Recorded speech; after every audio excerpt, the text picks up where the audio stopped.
I've gotten several nicknames.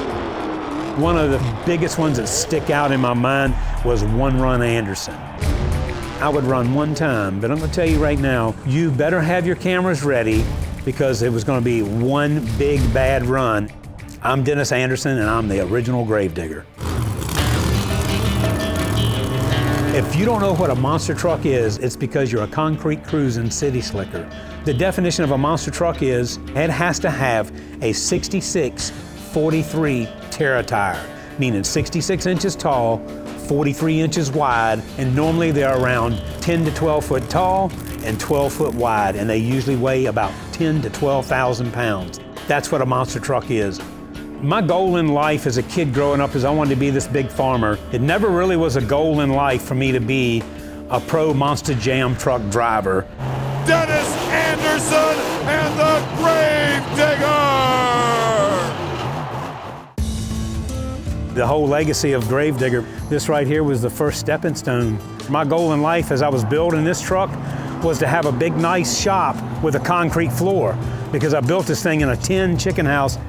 I call it my empire, and it's the Gravedigger empire here. Now we're up to 9 Gravediggers. We've built 32 Gravedigger trucks in the last 34 years. This is the dyno room, my most favorite place on the property. 1,500 horsepower, and we're gonna see a test pull right now. Yeah, baby. Trust me, I have paid my dues all the way down the line. I have fractured my back, I've broke my shoulder, I've broke my ribs, I've broke my nose a couple of times, I've broke my arms. When you talk about living a dream, that's this old guy right here. I never have grown up, I still love toys, and that's why Gravedigger is what it is today.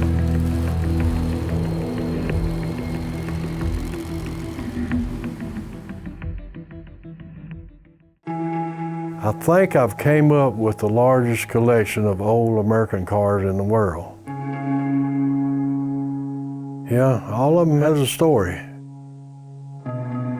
But they kind of take their place in the forest, you know, and they're part of the forest. They grew up partially in the forest.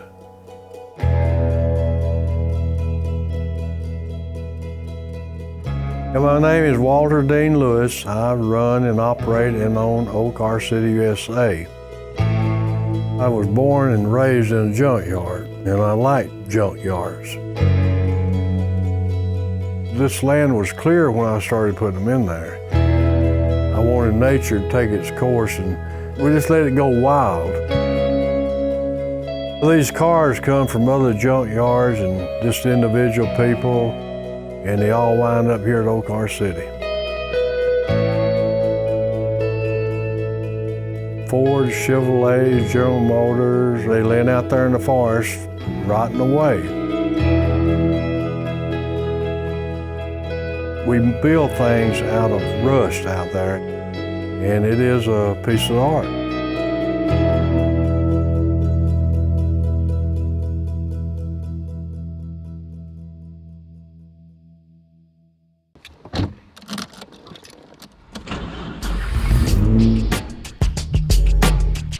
I never had money, so if I wanted anything, I'd have to build it myself.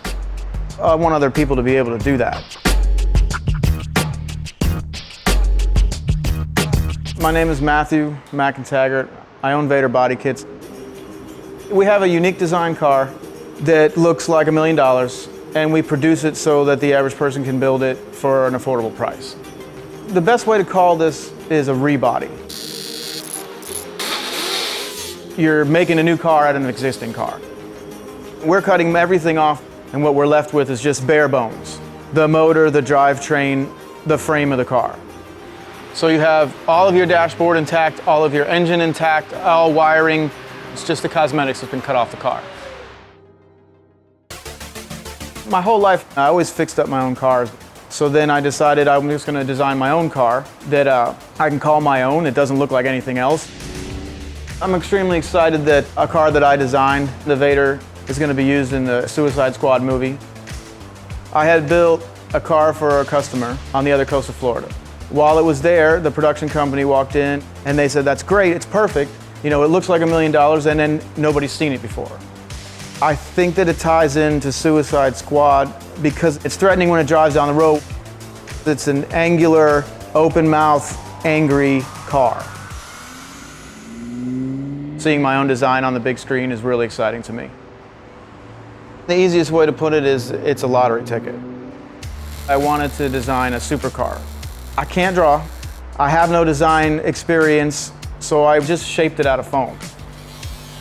And it took me 1.5 years, 7 days a week, before I had a car out of the mold. I literally had nothing when I finished this. Whatever money I had went into developing this. It was pretty much the biggest chance I've ever taken. And this one people love the car. It couldn't have worked out better.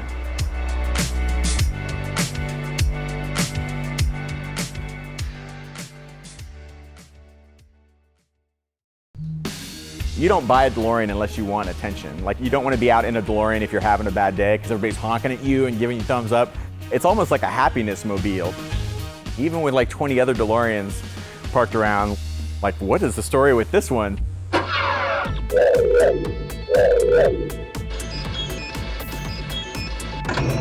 first time I saw a DeLorean was in a science museum, I want to say in 1983. And they had a brand new DeLorean, the car of the future, parked in the lobby of the Science Museum. It became my dream car, and I always wanted to own one. But it always seemed like wanting to own, you know, Magnum PI's Ferrari or the van from the A-Team, like something impossible that would never happen. I wrote this novel, Ready Player One. The protagonist is kind of obsessed with 80s pop culture, and he loves Doc Brown's Time Machine, but he decides to take Doc Brown's Time Machine and then mash in 3 more of his favorite 80s super vehicles: the Ghostbusters, Ectomobile, Ecto-1, Kit from Knight Rider, and then Buckaroo Banzai's jet car. So it has both a flux capacitor for traveling through time and an oscillation overthruster for traveling through solid matter. I never imagined that I would finish the book, or that I would be able to sell it, or that it would become a movie, but all those things happened. And once I sold the movie rights, then I realized I could actually buy a DeLorean finally and then recreate the DeLorean from the book. It makes me a lot more interesting at my book signings when I pull up in a time machine, and it's like a traveling 80s museum. This is my iPad that I use to control my time circuits. This operates the flux capacitor, but mostly it's just fun, like at the stoplight. I just pretend that I'm dropping oil like Spy Hunter. And then I also have Kit. A little consideration would be a beginning. And my light bar. When I need to clear traffic, because I need to get to, you know, the site of a job and bust a Class 5 full roaming vapor, I can't be sitting in traffic. I love people who love the things they love so passionately that it's just not enough for them to talk about it. It has to manifest itself in their lives some way. They have to build their own time machine, or they have to cosplay, you know, their favorite character. I'm that kind of person, and so the car is a way for me to do that.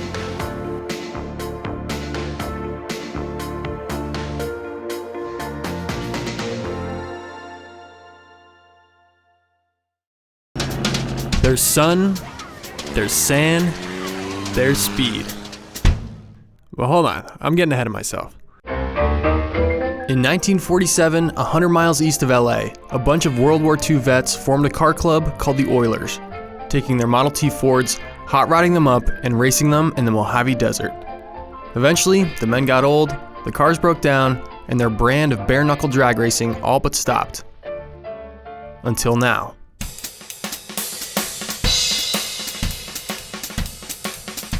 My name is Mel Stoltz. I'm with the Race of Gentlemen. My name is Bobby Green. I'm with the Race of Gentlemen. With the blessing of the Oilers Club founders, Mel and Bobby resurrected the club, rebranding it the Race of Gentlemen.